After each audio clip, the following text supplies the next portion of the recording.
Assalamualaikum warahmatullahi wabarakatuh. Terima kasih teman-teman sudah meluangkan waktunya untuk melihat video saya kali ini. Sebelumnya, perkenalkan, nama saya Rilmia Oktavian dari Prodi Ekonomi Pembangunan kelas C, Universitas Trunojoyo Madura. Dalam video saya kali ini, saya akan membahas tentang pemikiran ekonomi mekanisme pasar Ibnu Khaldun dalam perspektif Philosophy of Economic System Kapitalis. Materi yang akan saya bahas dalam video kali ini, yang pertama yaitu tentang biografi Ibnu Khaldun, yang kedua tentang pengertian mekanisme pasar, yang ketiga tentang teori harga Ibnu Khaldun dan Adam Smith, yang keempat teori nilai menurut pandangan Ibnu Khaldun dan Adam Smith, yang kelima tentang spesialisasi kerja dalam pandangan Ibnu Khaldun dan Adam Smith, dan yang keenam yaitu tentang negara dalam pandangan Ibnu Khaldun dan Adam Smith, dan yang terakhir tentang persamaan dan perbedaan pemikiran tentang mekanisme pasar dalam pandangan Ibnu Khaldun dan Adam Smith. Ibnu Khaldun dilahirkan di Tunisia pada tanggal 27 Mei 1332 Masehi. Bernama lengkap Abdurrahman Abu Zaid Waliuddin Ibnu Khaldun. Abdurrahman adalah nama kecilnya dan Abu Zaid adalah nama panggilan keluarganya, sedangkan Waliuddin adalah gelar yang diberikan kepadanya sewaktu menjabat sebagai qadhi di Mesir. Selanjutnya, pengertian tentang mekanisme pasar. Mekanisme pasar adalah sebuah sistem yang menentukan terbentuknya harga, yang di dalam prosesnya terdapat dipengaruhi oleh permintaan dan penawaran, distribusi, kebijakan pemerintah, pekerja, uang, pajak, dan keamanan. Teori harga menurut pandangan Ibnu Khaldun. Terbentuknya harga dipengaruhi oleh kekuatan tarik-menarik antara hukum permintaan dan penawaran di pasar. Selain itu, pajak juga menjadi faktor yang mempengaruhi harga, sehingga pungutan dan pajak mempunyai peranan yang mampu menjadi pengatur stabilitas harga. Keseimbangan hukum permintaan dan penawaran dalam terbentuknya harga di pasar dipengaruhi oleh beberapa faktor, di antaranya yaitu tentang perbedaan tingkat kebutuhan manusia, perbedaan jumlah penduduk, dan perbedaan kondisi pasar. Selanjutnya yaitu tentang teori harga menurut pandangan Adam Smith. Dalam pandangan Adam Smith, teori harga disebut sebagai teori harga alamiah, yaitu harga yang timbul saat segala sesuatu berlangsung dengan sendirinya. Hal ini dipengaruhi oleh faktor upah tenaga kerja, keuntungan, dan sewa atas tanah. Proses pembentukan harga ditentukan oleh faktor permintaan dan penawaran, karena melalui proses tersebut, faktor produksi bergerak menuju titik harga alamiah. Selain itu, kebijakan atau undang-undang juga dapat mempengaruhi harga.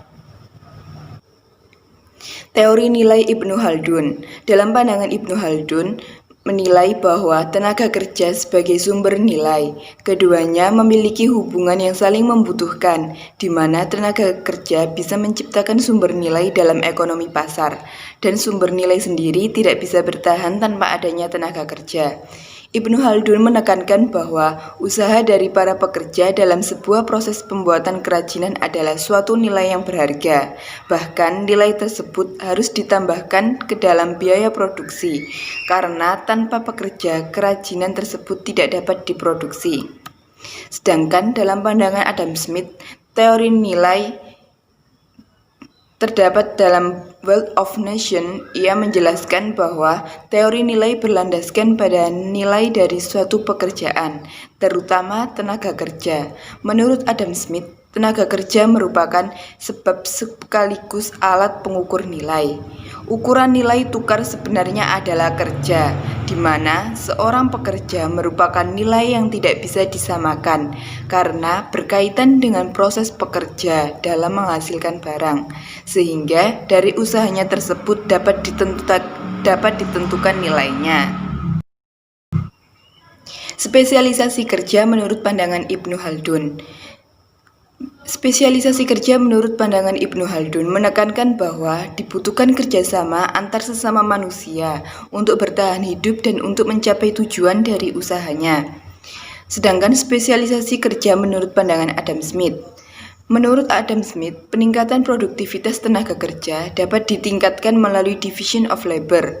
Adanya spesialisasi diartikan bahwa setiap orang tidak perlu menghasilkan setiap barang yang dibutuhkan sendiri-sendiri, tetapi hanya menghasilkan satu jenis barang saja.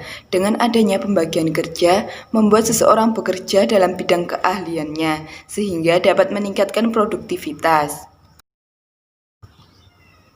Negara dalam pandangan Ibnu Khaldun. Fungsi negara menurut Khaldun adalah untuk menegakkan hukum pada masyarakat dan menjamin kehidupan yang makmur bagi masyarakat, serta menciptakan iklim pembangunan yang merata demi tercapainya keadilan bersama. Ibnu Khaldun berpendapat bahwa negara sejatinya bersikap sebagai wasit atau pengadil dalam transaksi ekonomi masyarakatnya, dan itu dapat dilihat dari diperlukannya lembaga hizbah yang bertugas untuk mengawasi keadaan dalam pasar, sekaligus berhak menjatuhkan hukuman apabila terjadi kecurangan di dalam pasar. Negara dalam pandangan Adam Smith. Adam Smith menolak campur tangan pemerintah demi kebebasan tiap orang. Laissez-faire diartikan sebagai biarkan alam melahirkan harmoni sosial tanpa campur tangan pemerintah. Pemerintah dianggap tidak terlalu berperan dalam bidang ekonomi. Adam Smith bukanlah seorang yang anti atas kebijakan pemerintah, khususnya dalam kebijakan akan masalah ekonomi. Smith hanya menolak kegiatan pemerintah dalam bidang ekonomi yang bersifat distorsif. Smith mendukung peran pemerintah yang menurutnya dibutuhkan demi penegakan keadilan. Dengan kata lain, bagi Smith, pemerintah bersifat sebagai penegak hukum, pengadil, atau bertugas sebagai polisi untuk mengawasi terselenggaranya perdagangan yang adil. Persamaan pandangan Ibnu Khaldun dan Adam Smith mengenai mekanisme pasar. Dalam hal teori harga, Ibnu Khaldun dan Adam Smith berpandangan bahwa harga dipengaruhi oleh faktor permintaan dan penawaran, serta kebijakan pemerintah. Dalam teori nilai, Ibnu Khaldun berpandangan bahwa pekerja dan hasil pekerja merupakan sumber nilai utama. Sedangkan dalam pembagian kerja, Ibnu Khaldun dan Adam Smith berpandangan bahwa pembagian kerja adalah keniscayaan karena sifat manusia sebagai makhluk sosial, sehingga interaksi dalam perdagangan adalah kebutuhan. Dalam keadilan dan tugas pemerintah, Ibnu Khaldun dan Adam Smith berpandangan bahwa keadilan adalah bagian dalam interaksi sosial dan pemerintah bertugas sebagai pengawas masyarakat. Perbedaan pandangan Ibnu Khaldun dan Adam Smith dalam mekanisme pasar pada proses menuju keadilan ekonomi. Dalam pandangan Ibnu Khaldun, keadilan adalah sebuah variabel yang sifatnya sendiri, namun berpengaruh terhadap perkembangan variabel yang lain, seperti pemerintah, rakyat, hukum, kekayaan, dan pembangunan. Masing-masing variabel tidak bersifat konstan. Khaldun menjelaskan berdasarkan teori model dinamika yang berisi beberapa variabel, di mana antar masing-masing variabel bersifat saling mempengaruhi dan tak ada yang bersifat konstan. Sedangkan dalam pandangan Adam Smith, dalam sisi pemerintahan dituntut untuk tidak ikut campur dalam mekanisme pasar. Sedangkan di sisi lain, dalam proses menuju terciptanya keadilan, pemerintah dituntut berperan aktif menciptakan iklim kondusif, seperti membuat undang-undang dan kebijakan lainnya.